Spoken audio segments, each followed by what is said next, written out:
This is Tokyo Xanadu. In a nutshell, it's kind of like if you took the action combat system from the East series and threw it into a Persona game, but on a much smaller budget. Mix that all together and you have one of the greatest hidden gem JRPGs of all time. And in this video, I'll be telling you why it's an absolute must-buy.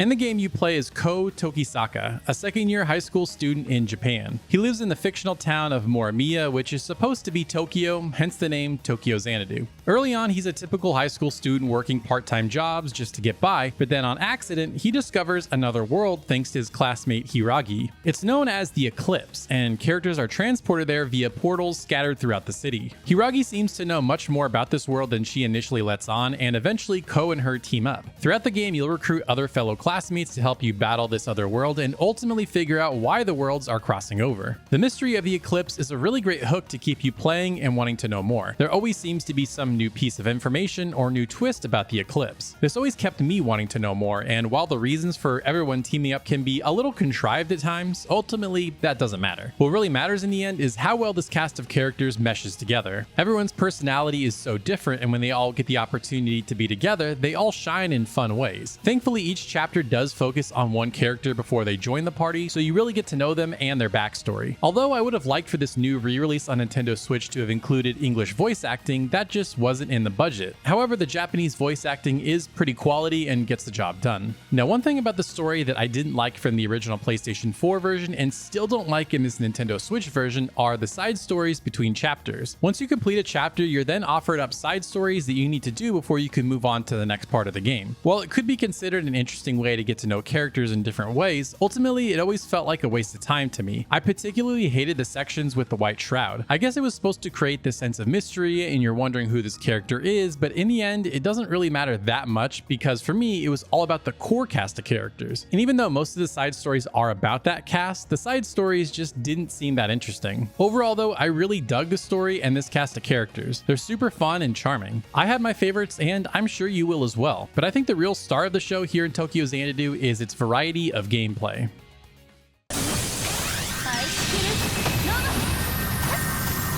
If you're familiar with the Persona games, then you'll feel right at home with Tokyo Xanadu. However, if you've never played a Persona game, Tokyo Xanadu does differentiate itself enough to be its own thing. While you do play as a Japanese high school student and a lot of the story takes place in the high school, there's actually not that much gameplay there. In Persona, you're spending a lot of time listening to classes and taking tests, but in Tokyo Xanadu, you don't do any of that. If you hated those sections, don't worry, none of that is here. However, you can go to the school library to increase your wisdom for extra little goodies if you want to. What Tokyo Xanadu does have that's very similar to Persona is its free time activities. In between dungeons, you have free time points that you can spend to hang out with some of your friends. Here you'll get to know them a little bit better, and if you spend time with characters that are in your party, they'll grow stronger in combat as well. At a certain point in the game, you'll get this sort of eclipse radar where you can discover new portals throughout the world, essentially side dungeons that are not part of the main story, and if you complete them, then you'll get additional free time activity points and you can hang out with even more people. And scattered throughout the city are a ton of little mini games and fun side distractions. I did mention reading earlier, and that actually helps you out quite a bit. You can explore the world and find different bookstores, read the books, and then increase your knowledge. You can then get rewarded by going to your grandfather's karate dojo and getting extra items that will help you in combat. There's also a skate park where you can go skateboarding and do tricks. Honestly, I don't think there's anything that you can earn from this, but it is a fun little side distraction if you want to kill some time. There's also an arcade with a bunch of different games, including a sort of whack-a-mole game where you play as Alyssa from Trails of Cold Steel. You can also play a refined version of Blade, which is also available in Trails of Cold Steel. And finally, there's a little fishing minigame where you get to play as Reen. These are actually pretty helpful because you can earn tokens playing those games and then exchange them for items. Now, while these side distractions are fun, the real meat and potatoes, the main course meal here in Tokyo Xanadu is the action combat and the dungeon crawling.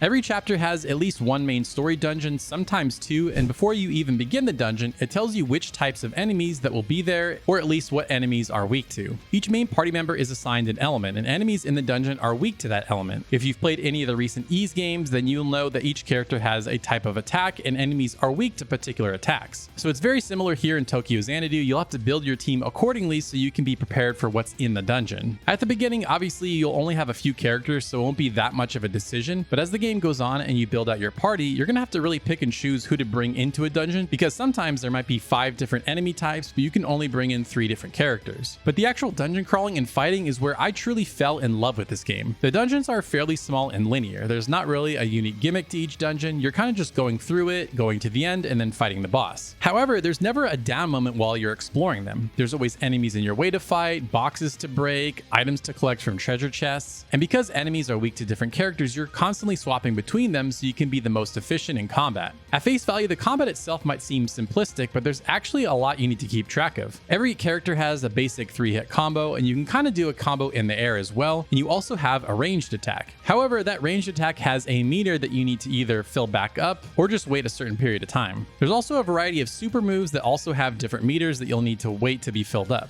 Next to your character health bar, you'll see these red orbs, and once those fill up, you can do a big strong attack. There's also a move where you can call in another party member and attack at the same time. And there's also a super strong attack where the game kind of takes over and it's this big to do where it pops up over the screen and you do a big attack. It's important to always keep track of these different meters as you're exploring the dungeons, especially when you get to mini bosses or the final boss at the end. At the beginning, the bosses are kind of just damage sponges and they're not that interesting, but as the game goes on, bosses will do different things you're going to have to keep track of, like status effects, spawning in other enemies throughout the fight, and other unique mechanics. I will also say that I found the game relatively easy, so if you're an action game veteran, I would consider bumping it up to hard just to see what it's like for you. Otherwise, you might find it just a little too easy. Now, if you're familiar with the Trails series, this game does have a sort of orbment system for each character. Basically, on each weapon, you can equip different gems, unlock different slots that you can equip gems into, and these will increase stats like HP, defense, things like that. You can also equip 1 piece of armor and 2 accessories on each character, and there's also costumes that you can equip. And this Nintendo Switch version, it comes with all the DLC costumes from the previous versions. It's kind of fun to play around with them and see what kind of cool outfits you can make. However, I will say most of them are pretty silly, but the fashionable outfits I found really cool, and that's pretty much what I ended up putting on all of my characters. Now, I don't think any one particular gameplay system in Tokyo Xanadu is incredible. Even the combat, while I had fun with it, I think it's just kind of stiff and definitely isn't as fluid as something like the E series. However, on a whole, it just makes for a really fun experience. I love talking with my classmates, going around town doing different mini games, and then crawling through the dungeons and just having a blast fighting enemies. And speaking of Falcom, if you look hard enough, you might find some fun little Easter eggs scattered throughout the world.